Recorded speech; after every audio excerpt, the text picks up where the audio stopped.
Hi, today I'm going to be sharing with you my ITSE portfolio of my different projects and assignments that align with the ITSE standards.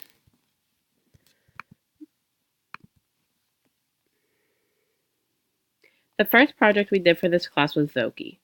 Voki is an online avatar creator that allows you to create and customize your own character to share information with others. For this assignment, we had to create an avatar and introduce ourselves to the class. We had to use the technology of creating a talking character to introduce ourselves to our fellow classmates and also watch theirs to learn about them. First, we had to sign up and create an account. Once we were signed up, we could then begin the creation process. We got to choose between a variety of different characters, from celebrities to historical figures to fictional characters to animals, to be our talking avatar. Once we picked our avatar, we could then choose the background, and some even had different outfits to choose from.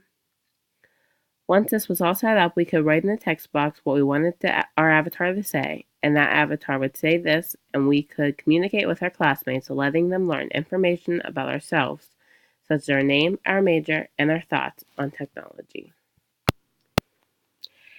Now I'm going to share with you the Voki website. So you click the head icon to choose your character. If it has a star next to it, that means you have to be a premium member to use that character. We're going to choose one without the star right now. Then you can choose different outfits for it.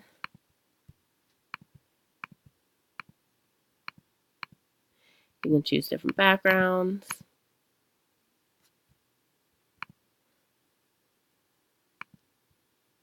You're going to go over here into the text box and type your message.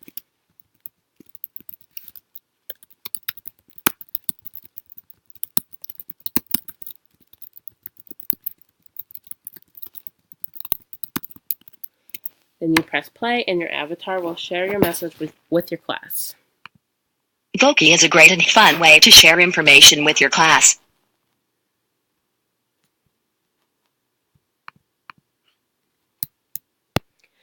I think that this project fits best with ITSE standard for educators number 4. This standard states educators dedicate time to collaborate with both colleagues and students to improve, practice, discover, and share resources and ideas, and solve problems.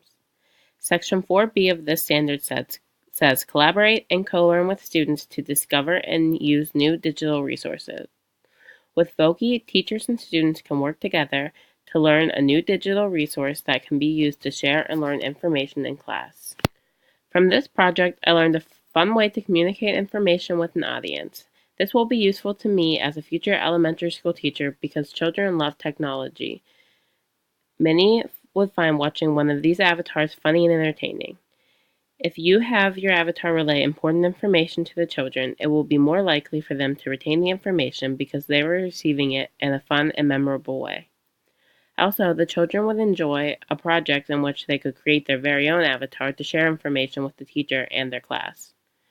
One last way Voki could be used in my future classroom is if a child misses some time at school for any specific reason. You could send them an avatar with brief material and lessons that they've missed to help keep them up to date and caught up with the class during their time out of school.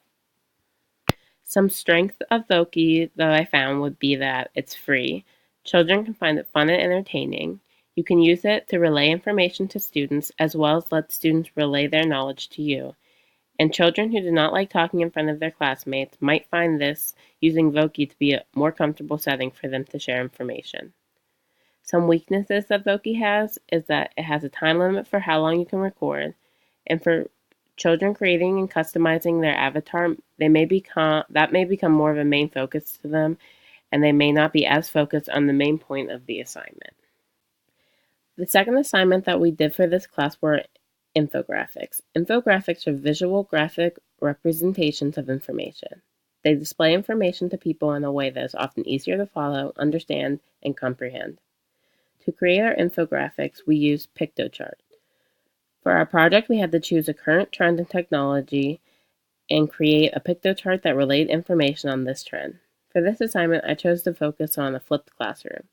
Using PictoChart, I got to choose different images, layouts, and text to customize and create an infographic to relay information about what a flipped classroom is and how it is beneficial to teachers and students. This is the picto chart that I created on Flipped Classrooms. So I got to choose different images to add in and different text boxes to add in my information. And I just put in information about the pros and cons of a flipped classroom and solutions for the cons and different resources that you could use, and included in the references at the bottom.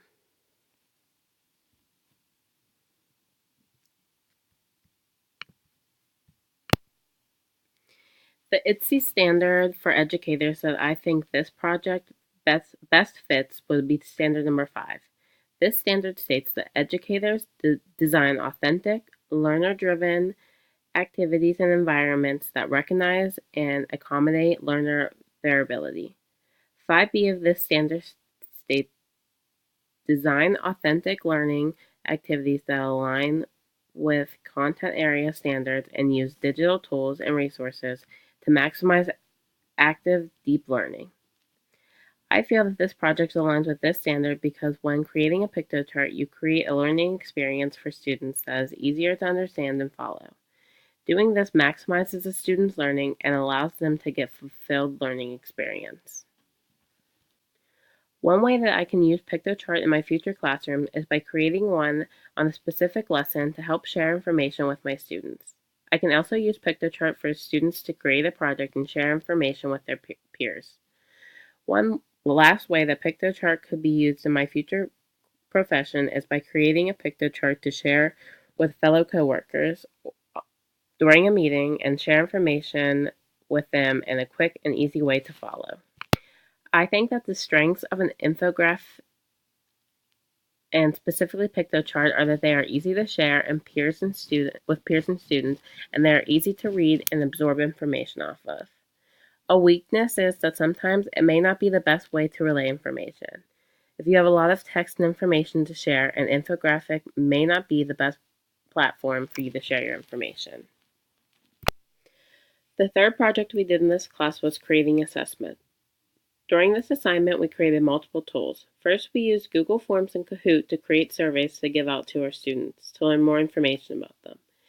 Then we used Quizlet and So Creative to create quizzes that we could give out to our students. Then we used Rubric Maker to help us create a rubric to assess our students.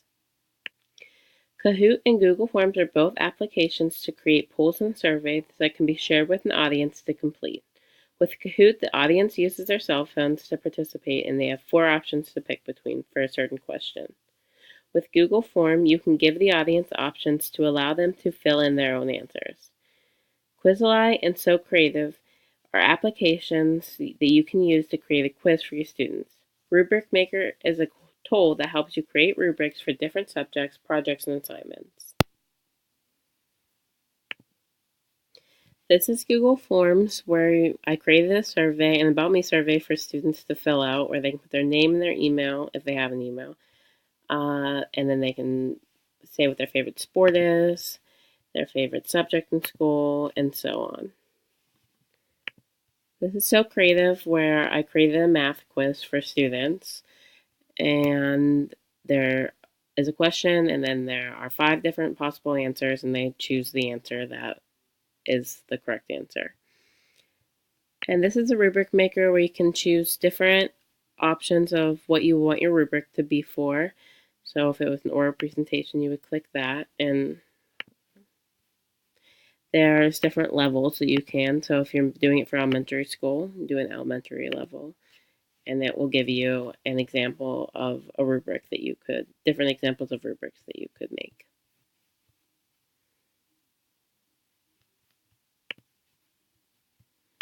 The ITSE standard for educators that aligns best with this project is standard number 7, analysis. The standard states educators understand and use data to drive their instruction and support students in achieving their learning goals.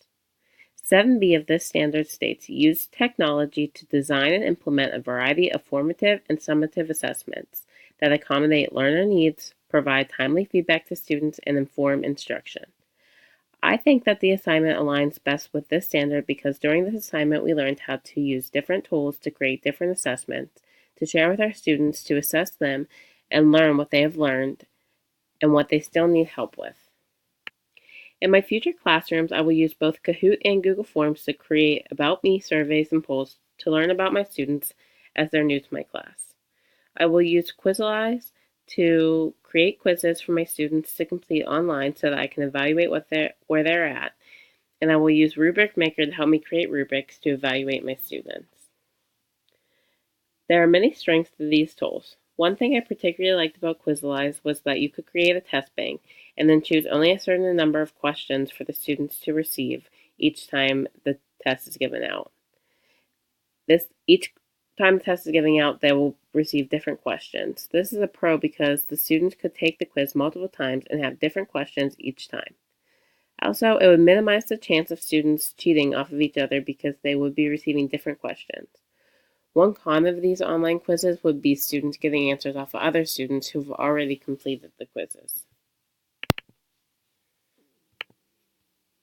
Our final project for this class was creating a screencast presentation. For this project, we had to choose a topic and pick a core message to go along with it. We had to brainstorm and decide what information we wanted to share, and then we had to create a storyboard for how we wanted to share that information. Then we created a slideshow and did a screencast to go along with the slideshow. A screencast records your voice at the same time as recording whatever is on your computer screen. For this, we would go through our PowerPoint presentation and record ourselves presenting the information. This is the website for Screencast, and you don't even need to create an account to use it. You can just press Launch Free Recorder and it pops up, and you go to your presentation and the screen comes on top of it. And that's what I'm using right now to do this presentation. The ITSE standard for educators that aligned best with the project was standard number 6, Facilitator. This standard states, educators facilitate learning with technology to support students' achievement of the ITSE standards for students. Section 6D of this standard states, model and nature creativity and create expression to communicate ideas, knowledge, or connections. I think that screencasts go along with this standard well because as a teacher, you can use screencasts to be creative and share information and ideas with your students in the form of technology.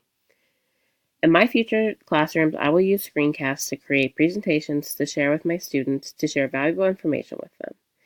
I will also have students use screencasts to create their own presentation and to share with the class. Another great use for screencasts is putting a new lesson or an already taught lesson up online for the students to view, to learn new information, or to review what they have already learned for them to help them study. One strength of screencast is that if students have trouble with presenting in front of a class, they may feel more comfortable sharing their information via a screencast. Also, it is a great tool to share lessons with your students online. A weakness would be that it can only record up to 15 minutes.